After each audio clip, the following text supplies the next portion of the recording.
David Licauco abay naglabas ng ebidensya kung bakit hindi nakasuporta sa mga proyekto ni Miss Barbie Forteza. Ang lahat ng yan, but before that, if you haven't subscribed yet to my YouTube channel, please don't forget to like, share, and subscribe at hit mo na rin ang notification bell for more showbiz updates. Bago tayo of course magpatuloy sa ating updates for today's video, nais ko pong pasalamatan kayo for always watching and trusting this channel. Thank you so much sa inyong laging panonood at palagi ang pagsubaybay sa mga updates po natin. Maraming salamat po. Panoorin natin ang video ito. Certified Vitspiration and record breaker si Kapuso actor David Licauco matapos magpakitang gilas sa isang international fitness competition sa Taiwan. David finished strong sa men's open division with a total time of 1 hour 7 minutes and 48 seconds. Nakausap namin si David right after the competition sa Taipei. Siya na nga raw ang may hawak ng record for Filipinos na pinakamabilis na sumali sa open division ng event sa Asia. Sa naturang event na sinalihan ng halos 2,000 participants, rank 53 si David overall at rank 19 sa kanyang age group. Rank 1 naman siya out of all Pinoys na sumali sa division niya. Sulit daw ang 1 month and a half niyang training para sa kompetisyon. Leading up to this event, nakakatuwa, meron akong look forward to, di ba, na para may reason na kung bakit ka nag-training. Kasi I've been training all my life, pero wala namang parang end goal, yung competitiveness ko. Nabubuhay dahil sa sport na to. Challenging nga raw ang ibang workouts, pero tulad daw ng title ng pinagbibidahang Kapuso series. Never say die talaga yung yung spirit. Kailangan mo talagang alamin. And siguro yun talaga, yung lack of knowledge sa sport. Yung doon ako nahirapan. Pagbalik sa bansa, back to taping and training si David. Dahil plano rin niyang muling sumali sa Hong Kong leg ng kompetisyon sa Mayo. Joining sa May with Vince Maristella pero doubles. I just don't want to beat the Philippine record, but I want to beat everyone. So, siguro sali ako ng ulit, ng open division na solo. And you want to do that sa next. Ang goal ko talaga is maging Elite 15. Aubrey Carampel, updated sa showbiz happenings. Naging laman ng balita si David Licauco na isang kilalang aktor, modelo at personalidad sa showbiz na unti-unting lumalawak ang saklaw ng kanyang interes at gawain.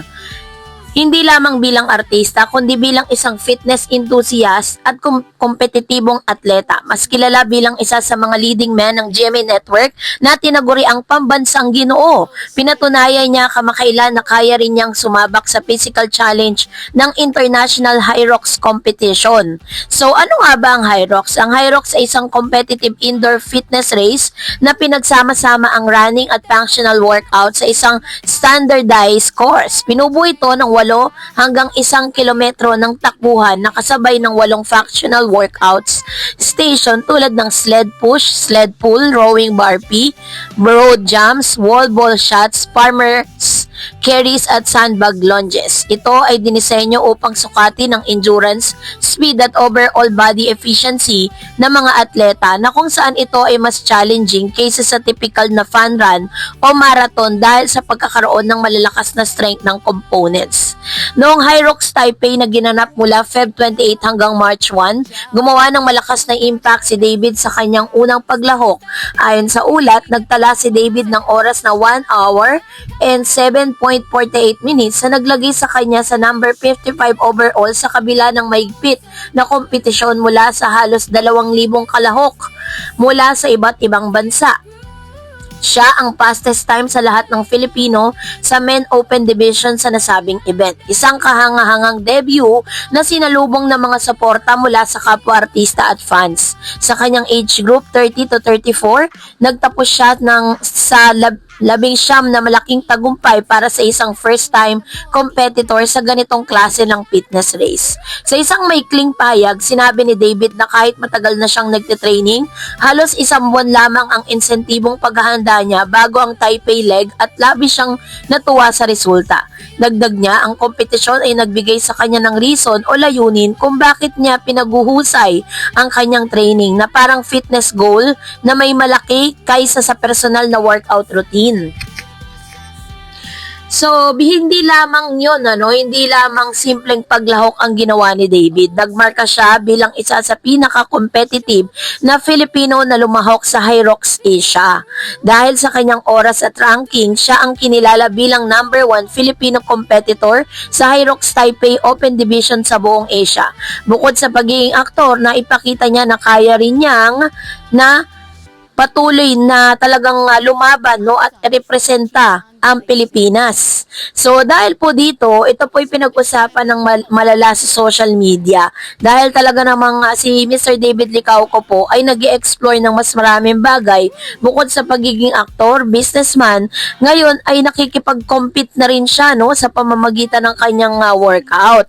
So na-conclude po ng ilang mga netizen at ilang mga Barda fans na ito palang isa sa pinakamalaking rason kung bakit hindi present si Mr. David Licauco sa mga ganap ni Miss Barbie Fortesa. Kasi kung matatandaan po ninyo, isa mga ganap or mga proyekto po ni Mr. David, lagi pong present si Miss Barbie bilang pagpapakita ng kanyang suporta para kay David Licauco.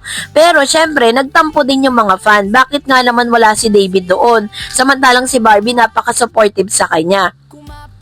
So isa pala sa mga rason nito dahil po yung buong time kung saan si Miss Barbie ay naglalabas ng kanyang pong mga proyekto, yung kanyang movie na talagang inilabas ng Feb 20, yun po yung mga time na siya po ay talagang busy sa pag-workout, sa pagpa-practice dahil pinaghahandaan niya po ito pong biggest event na kanyang sasalihan. And I know that Miss Barbie Fortesa understand the situation, kaya nga po parang very normal na lang na tinanggap po ni Miss ng mga Barda fans yung sitwasyon na yun. And this time, hindi man po ipinaliwanag or hindi man po nagpaliwanag si David Licauco sa kanya pong mga IG stories or sa kanya pong social media account. Pero sa pamamagitan ng mga balitang ito, is nakukonclude talaga natin na ito ang isa sa pinagkakabisihan niya. So, di ba kung tutuusin, mas okay na rin na ito yung kanyang pinagkakabisihan kesa naman nabibisi siya sa ibang bagay, sa ibang mga girls na inililing sa pangalan niya na hanggang ngayon ay dinideny pa rin ni David Licauco. So much better pa rin talaga na maintindihan naman ni Miss Barbie Fortesa na may kanya-kanya silang mga errands, may kanya-kanya silang ganap sa buhay na minsan may mga pagkakataon na hindi nagmamatch yung kanilang mga schedules. Kaya naman nakikita ko na valid naman po ang isa sa pinakamalaking rason kung bakit wala si David Licauco sa mga mahalagang events si Miss Barbie Fortesa. Kahit sabihin na natin na magkaibigan lang silang dalawa, pero alam ko pong hindi naman tumitigil yung kanilang suportahan, 'di ba? Kaya nga kapag po natatanong at masasabi ko talaga na importante pa rin si Barbie kay David dahil hindi naman po yan maglalaan ng oras lalo-lalo na dun sa meet and greet niya or dun po sa mga fan time niya kung saan nag-anniversary ang Barda. Hindi yan lilitaw dun kung hindi importante sa kanya si Barbie. So, kayo po, anong niyong saloobin patungkol dito? Mag-comment kayo sa comment section. And that's it for today. For more videos and updates, please don't forget to like and subscribe. And please don't forget to follow my Facebook page, Dar Eds TV, and Dar Eds channel. God bless everyone!